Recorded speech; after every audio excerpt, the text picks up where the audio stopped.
Welcome into the Sharp Sports YouTube Live Friday podcast. My name is Andrew Sharp, joining you today. Friday, there's a lot of news going on in Bronco land, and I wanted to react to some of it on my own and also some articles that have come out from my former employer, The Fan.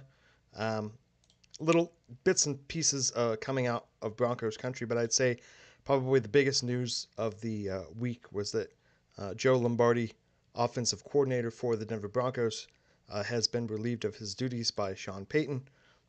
Sean Payton basically saying that the offense was too stagnant and uncreative, and partially, I guess, blamed him for basically the Broncos essentially being a average. They finished 14th this season out of 32 teams for points for, um, and basically wanting to go in a different direction. Joe Lombardi, speaking to various news outlets, says that he wasn't surprised. He had a feeling this might be coming from Sean Payton.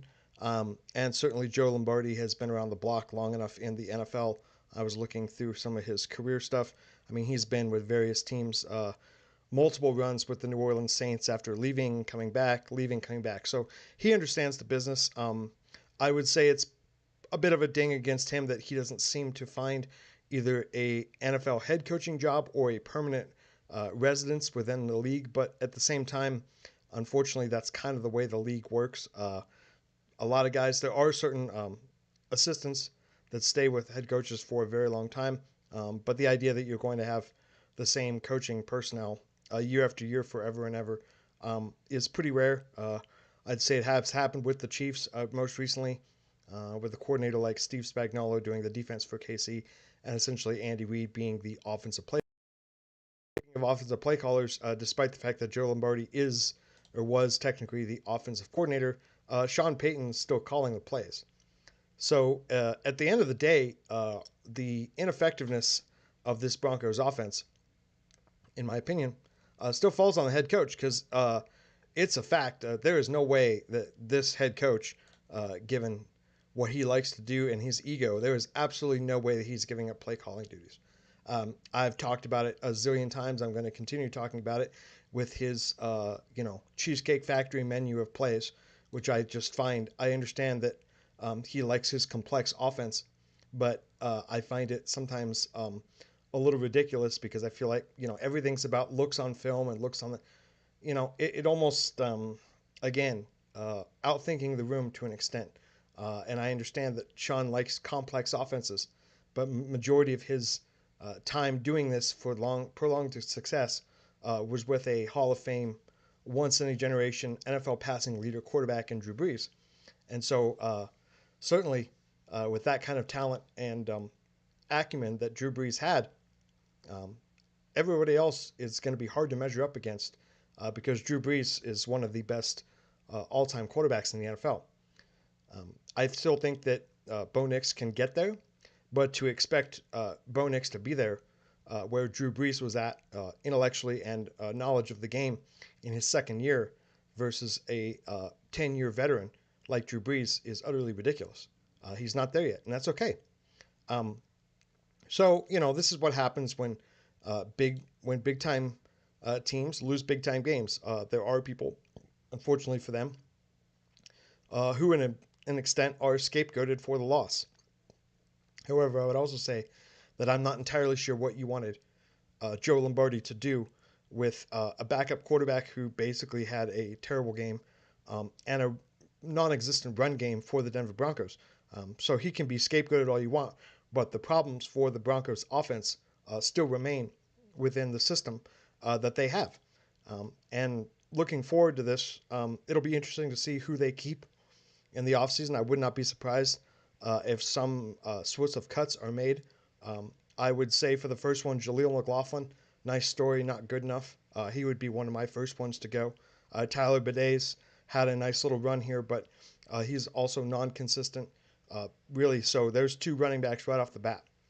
And I wouldn't be surprised if the Broncos either bring in a free agent running back or draft. And I know it seems insane to say it now, but I would not be surprised if they draft another running back in this year's NFL draft.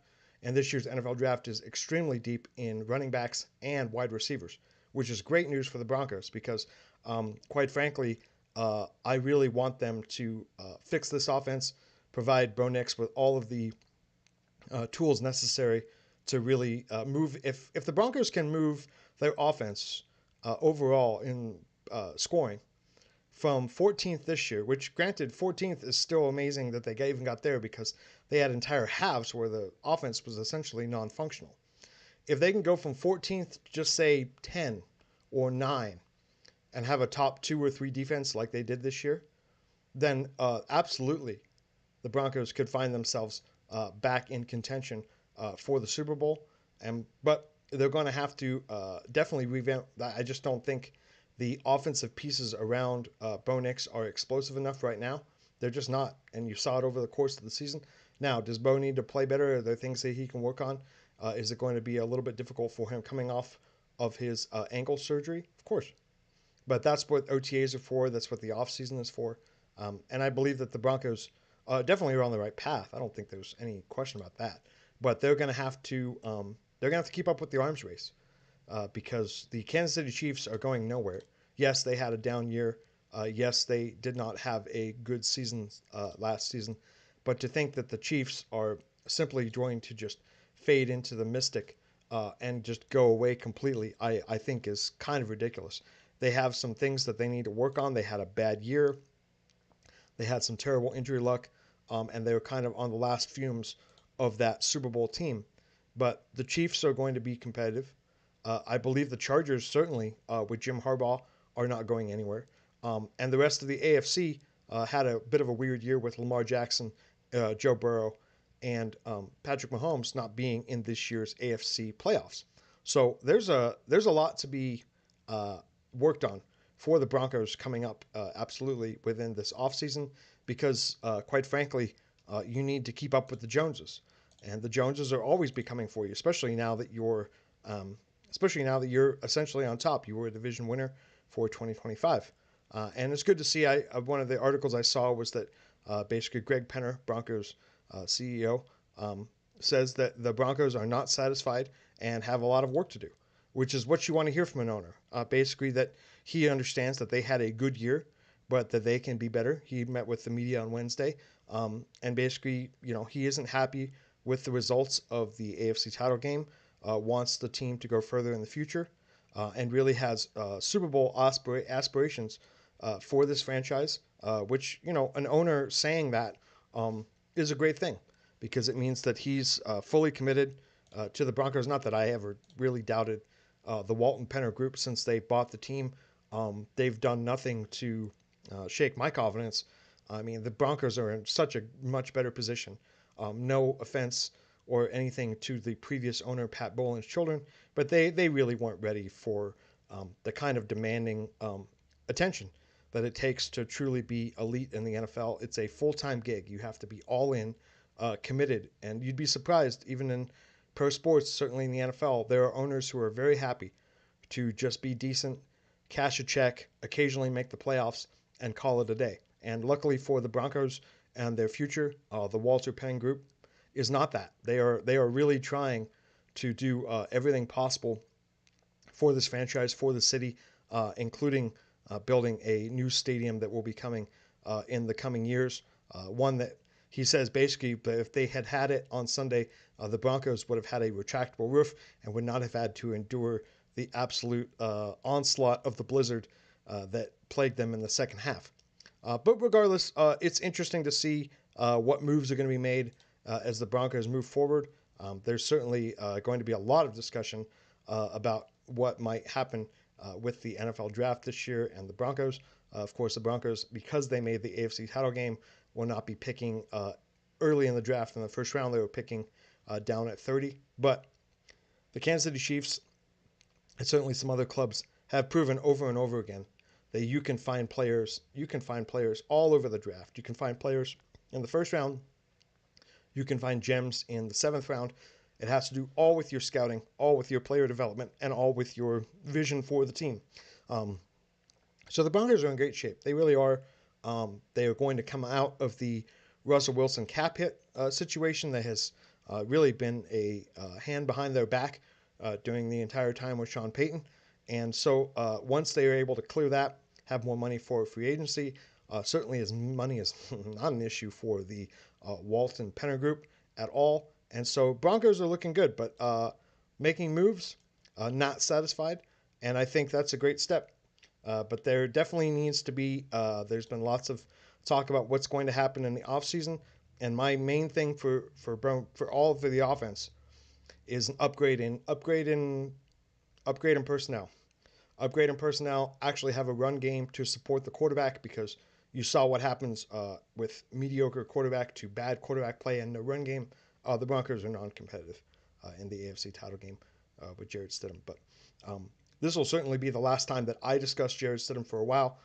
If he does come up at various points, that's fine, but he really did not prove himself to be much of a gamer, and I understand that that is brutal to have a one-game sample, but unfortunately in life and sometimes in the NFL, you get one shot, and if you don't perform in that one shot, they find someone else who will fill that role.